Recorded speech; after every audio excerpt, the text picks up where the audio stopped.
I met Ava in college, and from day one, we had this shared love of exploration. I remember the countless road trips, the spontaneous hikes, the endless debates about which hidden gem to visit next. Those moments fueled us, and I always thought they were the foundation of our bond. So when she decided to turn her passion into a travel blog, it felt like the perfect evolution of who she was, of who we were.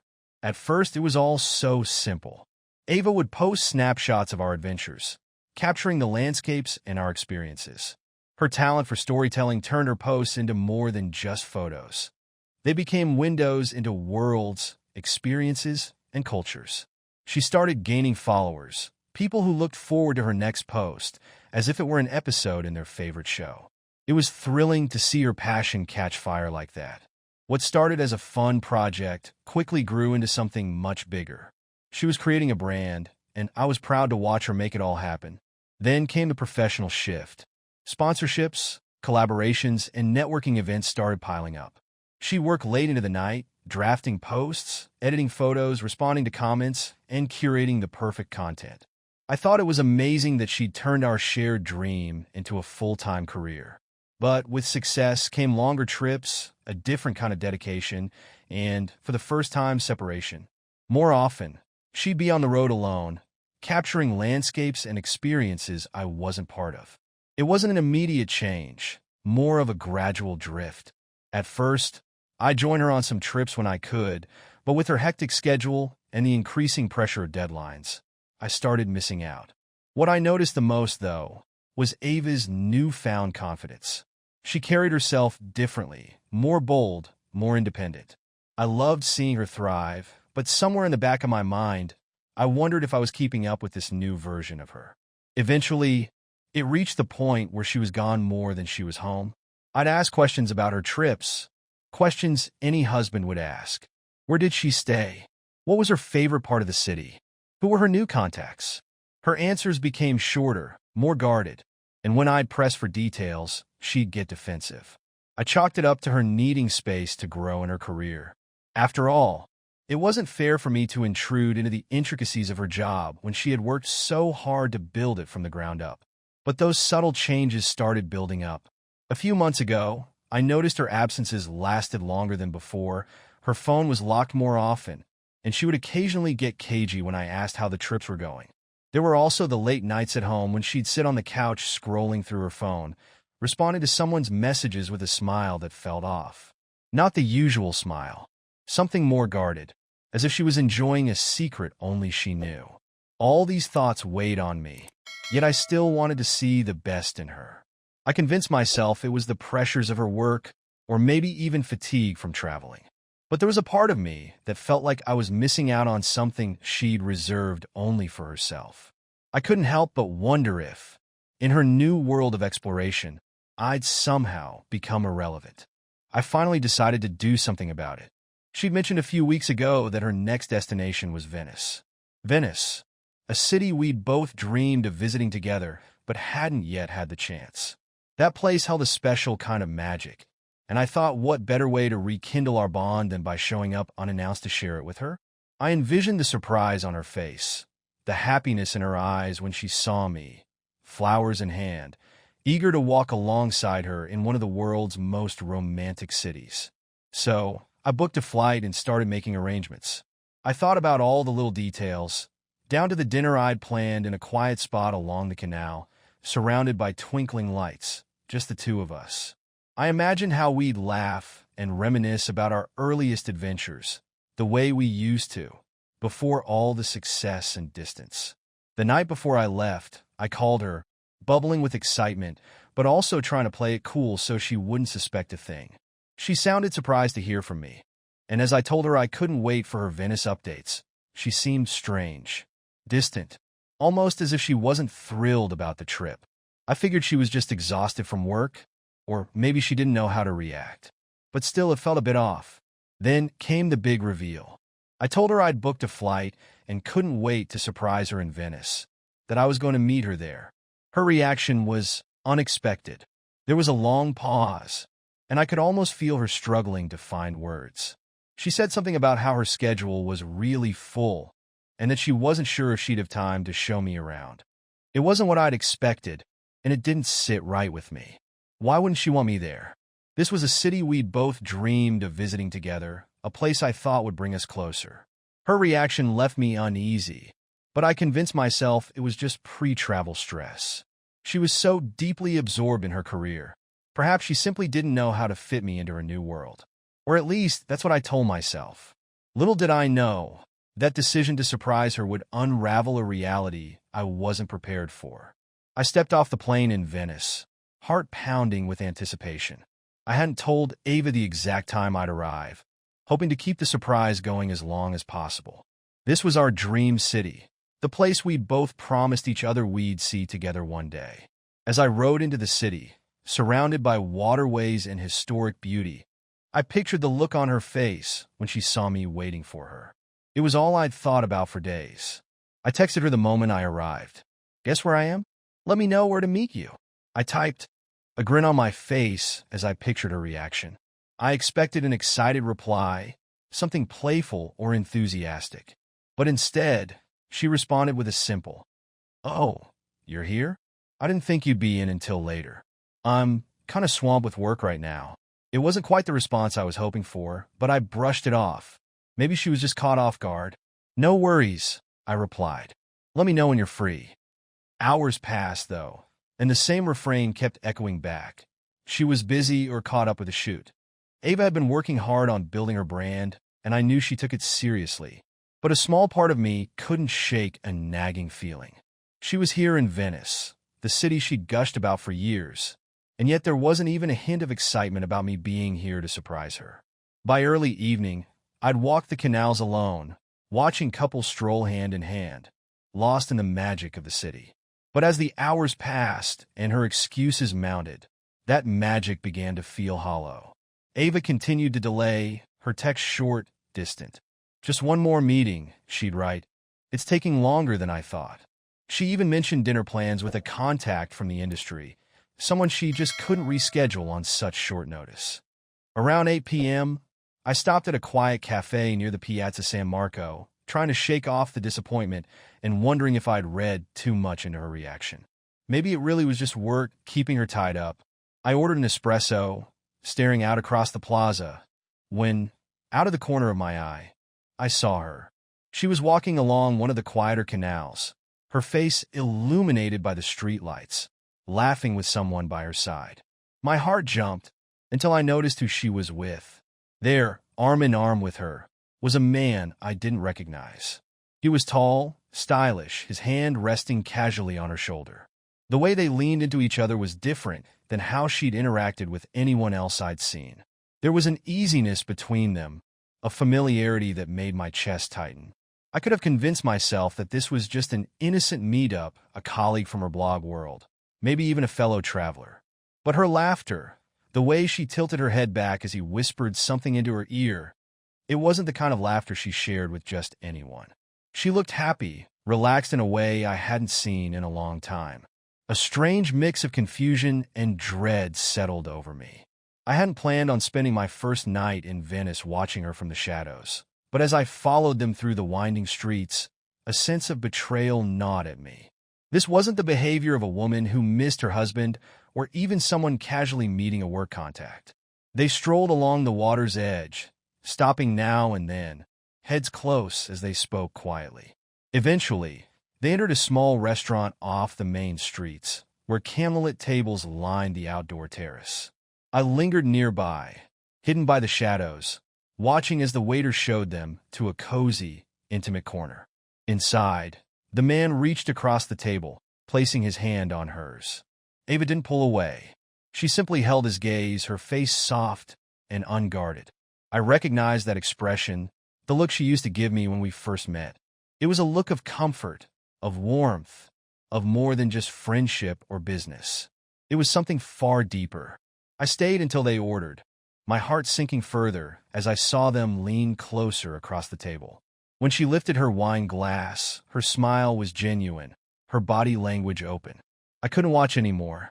I backed away from the restaurant, the realization hitting me like a punch. This wasn't just a colleague, and this wasn't a mere dinner. I wandered the streets alone, haunted by the image of her, so comfortable and so happy with someone else. My mind raced with questions. Who was he? How long had this been going on? Was this something new? Or had she been meeting him on other trips? I didn't have the answers, and every possibility felt worse than the last. Back in my hotel room, I stared at the ceiling, unable to sleep. My mind replayed the moment I'd seen them together, searching for any way to rationalize what I'd seen.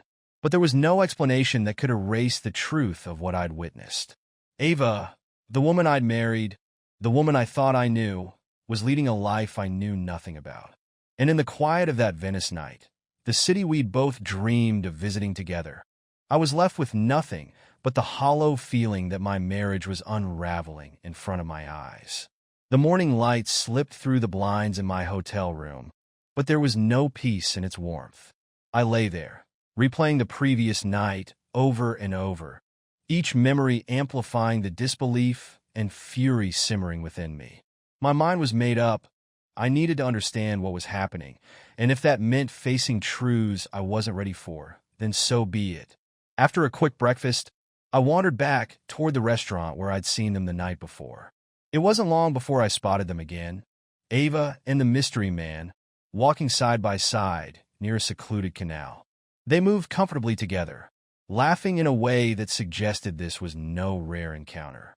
I ducked behind a corner, my heart pounding. Every second spent watching them brought new cracks to the image of the life I thought we shared. They continued to stroll down narrow paths, pausing here and there to take photos. As they rounded a corner, I found myself moving closer, caught in an invisible current that pulled me along.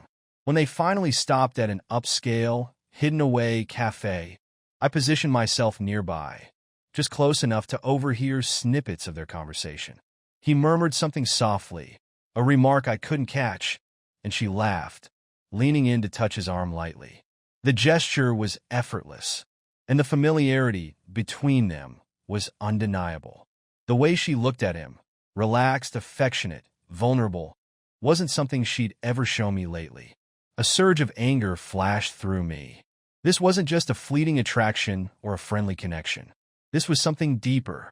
As they ordered, I pieced together fragments of their conversation. He called her by a pet name, Bellissima, Italian for beautiful, and the way she smiled at it broke something inside me. The affection was real, not the polite distance she usually showed on camera or in professional settings. I realized in that moment that the man beside her wasn't just another blogger or influencer she'd met by chance. He was someone she had an undeniable bond with. Eventually, as they finished their coffees, they began taking photos of each other and laughing, sharing inside jokes. I overheard him say, "They'll love this on your page. You're killing it with these photos." And she responded, "That's the plan. Make it perfect for them." Their easy rapport only deepened the aching suspicion gnawing at me. Whatever they were doing wasn't something she'd ever invited me to be a part of. It wasn't until later, after I'd followed them from a distance for a while, that I spotted something that left no doubt. They entered a luxury boutique, and while she picked out an expensive-looking scarf, he stood close, murmuring something in her ear that made her blush. I managed to slip close enough to hear her say, "You always know just what to get me." As they left the shop, his arm was slung around her shoulders, and she wore the scarf proudly, as if it were a badge of their connection. Feeling sick, I backed away, needing some distance from the sight in front of me. In my hotel room, I scoured social media for any connection between Ava and her mystery man. I searched through her most recent posts, her tagged photos, her stories, anything that might give him away. And there, buried under her recent posts, I found him, Leo. The name felt unfamiliar, yet sickeningly close. A well-known influencer, famous for his adventures, his charisma, and apparently his time spent traveling with my wife. The photos I found were cleverly disguised, with Ava's captions spinning them as brand partnerships and collaborative ventures. In public, they looked professional. She rarely mentioned him by name or tagged him directly. But his photos told a different story, filled with the kind of behind-the-scenes glimpses that only someone close would think to capture. Candid shots of her laughing, videos of them exploring cities by moonlight, and one image in particular, a snapshot of her from behind, looking over a balcony in Rome, captioned simply, "Perfect moment." My stomach twisted as I pieced together each post and comment, realizing that Leo had been with her in nearly every destination she'd visited in the past year. She hadn't been exploring these cities alone, like she claimed to me. No, she'd had him by her side, sharing the experiences, the photos, the adventures, all the things I thought were ours. My mind flooded with questions. How long had she been planning these trips with him? How long had I been blind to the truth right in front of me? My pulse raced, and a bitter anger rose within me. For the last several months, I'd watched her build this brand, supported her at every step, and trusted her when she said she was simply too busy or too focused on work. The words echoed back with new meaning now, each one carrying a painful weight I hadn't felt before. In all those travels, she had chosen not to be alone, but to be with him. With each revelation, the betrayal felt deeper, sharper. I felt like a fool for believing in her so blindly. My mind replayed every affectionate message she'd sent me from across the globe, every call where she'd said she missed me so much. They were lies, every single one of them. I returned to the streets, tracking down more hints of their trail, following them until the late hours, watching as they entered a hidden bar near the canals, the kind that only locals or well-connected visitors would know about. I managed to get a seat where I could see them, and as I watched, I could no longer deny the truth. This wasn't a brand collaboration, and it wasn't the adventure I'd imagined for her. It was something altogether different, an intimacy I hadn't seen between us in years. They stayed close the entire evening, exchanging touches and whispered words. When they finally left, arms around each other, I forced myself to look away, unable to bear the sight. Back at my hotel, I sat alone in the darkness, the weight of everything sinking in. The woman I'd loved, the woman I'd supported and trusted, was leading a life I'd never been a part of. As I tried to sleep that night, haunted by every glance, every laugh, and every touch I'd seen, one thing became clear. I couldn't keep ignoring the truth. I needed answers, and I needed them now. The woman I thought I knew was gone, replaced by someone I couldn't recognize, and the life I thought we had together was slipping through my fingers like the water in Venice's canals. I checked into the closest hotel I could find, telling myself I'd confront her tomorrow after some rest. But once I lay down, the reality of everything kept hitting me in waves. It felt surreal. Ava, who I thought I knew inside and out, acting distant, dodging me, sneaking around. The whole thing gnawed at me. I couldn't close my eyes without picturing her laughing with someone else, sharing pieces of herself that I hadn't seen in what felt like ages. The silence of the hotel room only amplified my anxiety. Restless, I opened my phone, scrolling through Ava's recent social media posts for any clue, any hint of what was going on.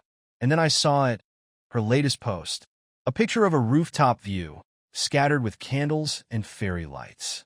She'd captioned it, "Last night in Venice," and tagged a bar nearby, one she'd mentioned offhandedly in conversation before. My heart sped up. Without a second thought, I was out the door, navigating the narrow streets until I found myself at that rooftop bar.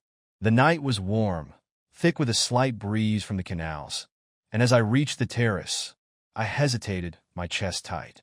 And then, there she was, in the corner of the terrace. Ava sat at a small table with him. Leo. My eyes narrowed, scanning every detail. They looked too comfortable together, too familiar. She was leaning in close, her laughter soft, her hand resting on his arm, fingers brushing in a way that felt anything but professional. I felt a sick twist in my stomach as I watched. The glow on her face, that spark in her eyes. It was like she was another person entirely. It all felt wrong, but I couldn't tear myself away. She looked free, like she was a version of herself I hadn't seen in years, not since the early days of our relationship. And she was sharing that with him. I felt like I'd walked into someone else's life, some other couple's moment. She wasn't just hiding a fling. She'd kept this part of herself from me all this time. Ava touched his hand, and I couldn't take it anymore. My world, my future, it all felt like it was crumbling right in front of me. I stumbled back down the stairs, barely aware of my own steps as I returned to my hotel. Back in my room, I sat on the edge of the bed, numb, and staring blankly ahead. I had come all this way to surprise her, to try and reignite what I thought we'd lost. And instead, I'd found her with him. In the dead of night, I realized I couldn't keep lying to myself. Tomorrow, I'd demand answers. She owed me that much. But tonight, all I had was silence and the brutal reality I could no longer ignore. I barely slept that night. By morning, my mind was a mess of anger, confusion, and betrayal. I knew there was no way around this. I needed to hear it from her, and I needed the truth. The real story behind her nights with Leo, her time away, her double life as a travel blogger that I'd naively supported from the beginning. With my jaw set, I went straight to her hotel and up to her room, knocking firmly.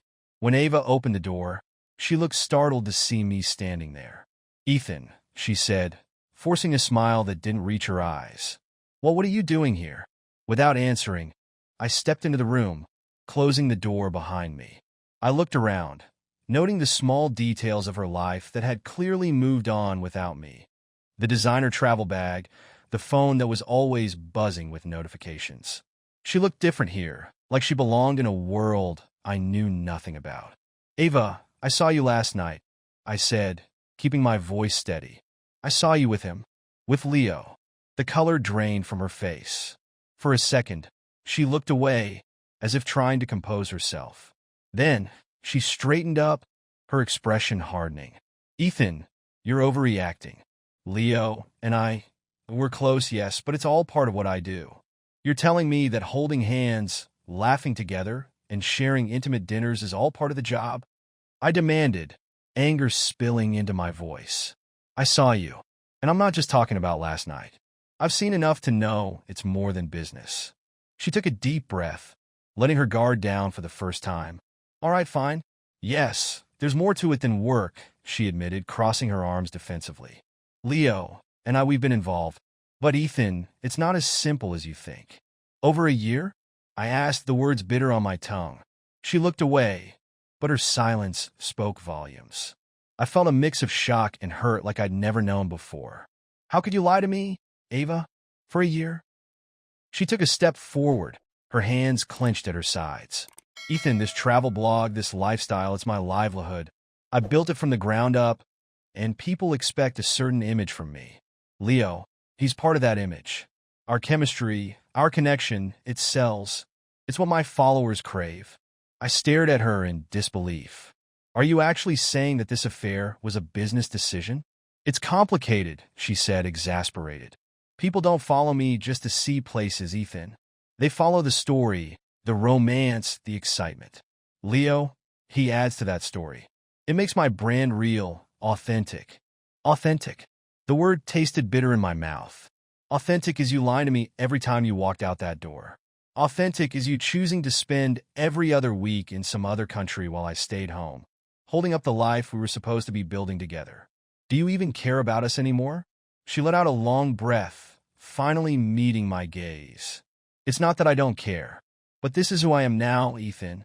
This is my world.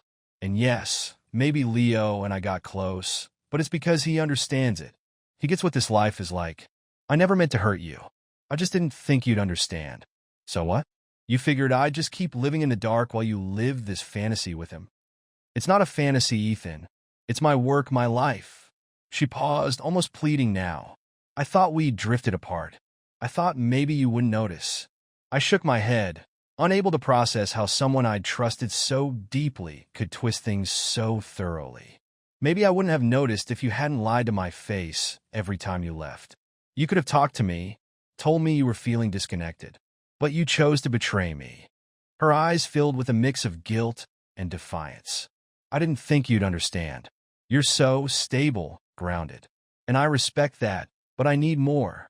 I stood there in silence, feeling everything I'd thought I knew about Ava collapse in front of me.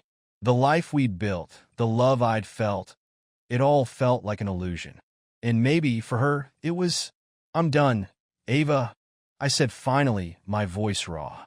"I can't be part of this story you've created, not when it's built on lies." Without waiting for a reply, I turned and walked out, leaving her standing alone in the hotel room, a stranger I no longer recognized. After walking out of Ava's hotel room, I felt numb, empty, a hollow space where anger and heartbreak had consumed me for hours. But the next day, the questions I had left unanswered gnawed at me. I still needed to know why. Why she had risked everything we'd built, why Leo, and why she had kept this part of herself hidden from me for so long. The pull to hear her out, to understand, was stronger than I wanted to admit. Against every instinct, I agreed to meet her in a quiet cafe near the hotel.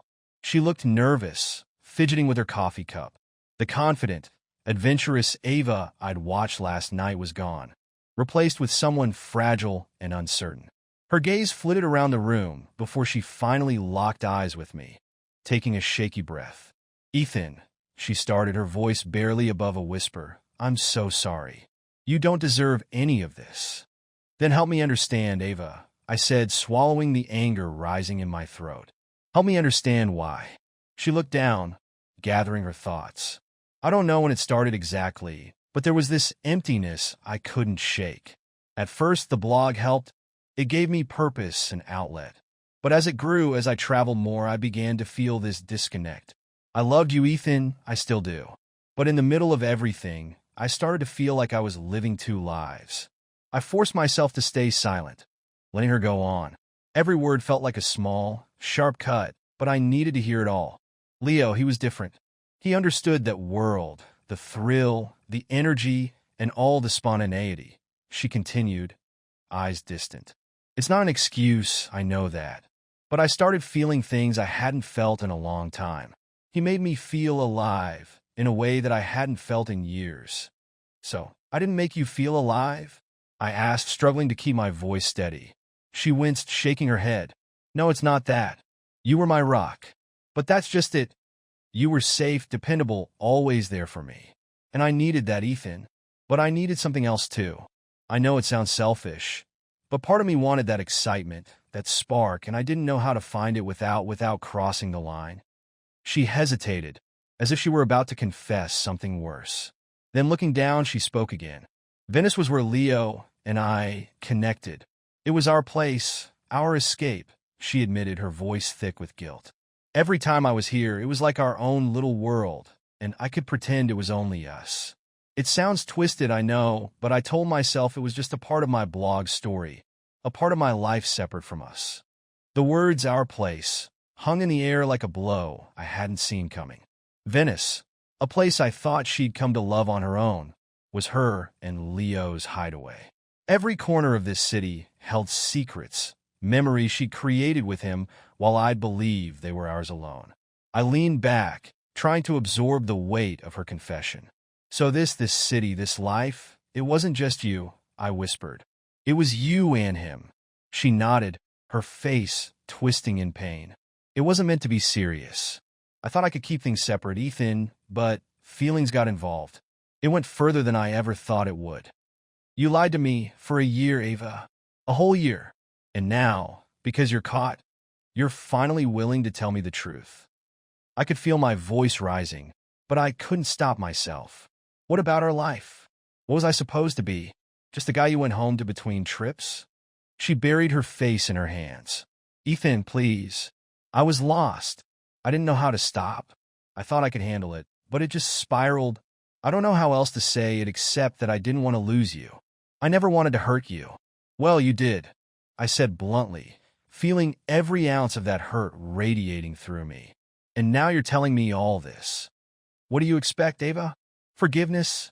She looked up, her eyes brimming with tears. "I'm asking for a second chance, Ethan. I don't deserve it. I know that. But I want us back. I'm willing to end things with Leo, to stop everything if it means we can have another chance. Please, Ethan, we can make this work if you'll just give me one more chance." I took a shaky breath, staring at her as if seeing her for the first time. She wanted a second chance, to start over and pretend this nightmare hadn't happened. But I couldn't forget that she'd made me a supporting character in a life I thought we shared, a life that had been hers and his. "I don't know if I can do that, Ava," I said quietly, the weight of her betrayal pressing down on me. "I can't just erase this. You've made me question everything we had. You turned to him. You lied. And now you want me to just forgive and forget." She opened her mouth to speak, but I held up a hand. "I don't know if I can give you what you're asking for. I don't even know if I can look at you and not think of him. In Venice. And every lie you told to keep this secret." The silence hung between us, thick and unbearable. Ava sat across from me, a mixture of regret and desperation in her eyes, but I could feel myself retreating, distancing myself from everything I'd thought we were. I wanted to love her, to forgive her, but I couldn't ignore the fracture her actions had caused. The morning after our conversation felt as hollow as my emotions. I drifted through Venice, letting my feet carry me to all the places Ava and I had once cherished. As I walked, my mind wrestled with the decision that lay ahead. I knew forgiveness was an option, but every time I thought of letting her back in, a fresh wave of betrayal reminded me of what I'd seen and heard. It felt as though the city itself, these streets, canals, and sunsets we once shared, was mocking me. In a cafe by the canal, I called my closest friend, Lucas. He picked up on the first ring, his familiar voice steadying me, even if just for a moment.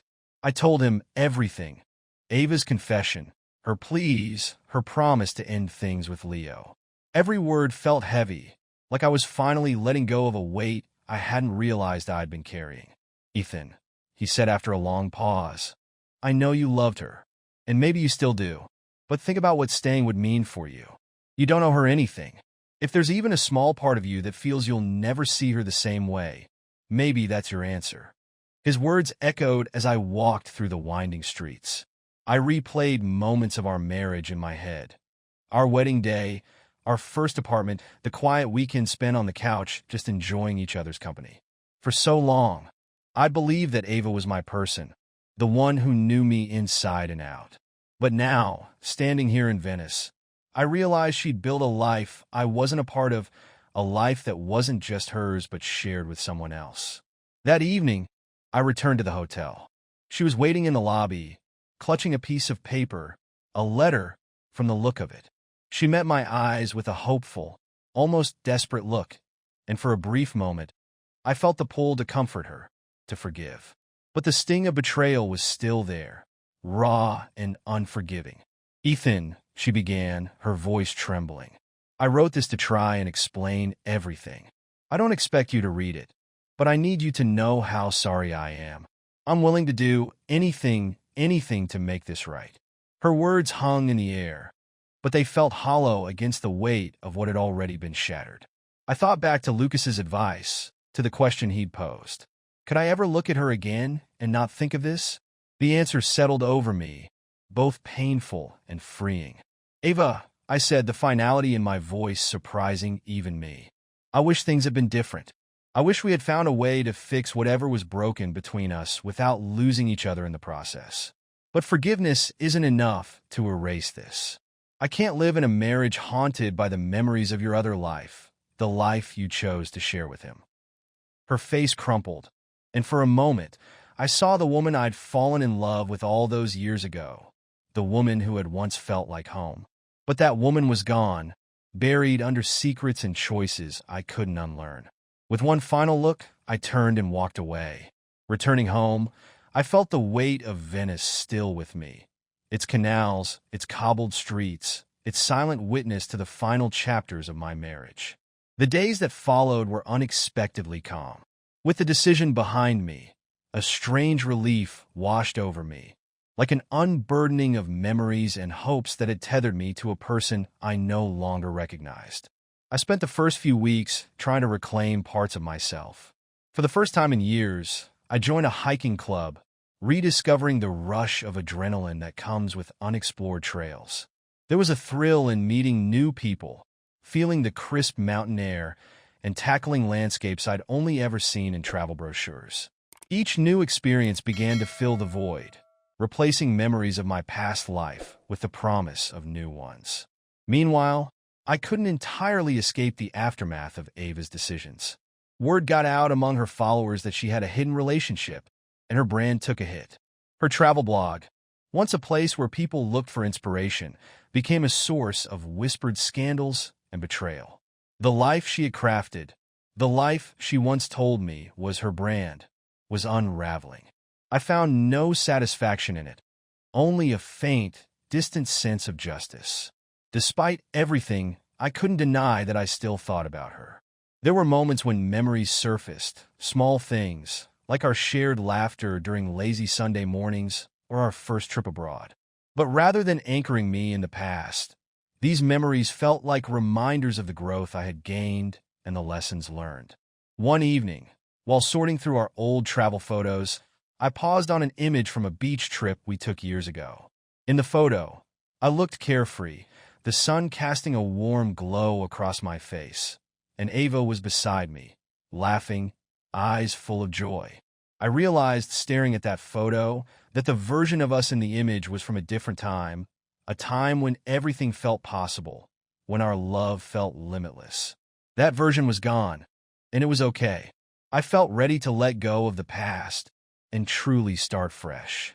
Eventually, I made peace with what had happened, embracing the solitude and quiet, and enjoying the friendships and new adventures I'd made. I was no longer bound by what Ava had done. Instead, I was free to rediscover what made me me. This wasn't just a fresh start, it was a new way of life. And in that newfound freedom, I found something unexpected: hope. The story hadn't ended in Venice. It had begun anew.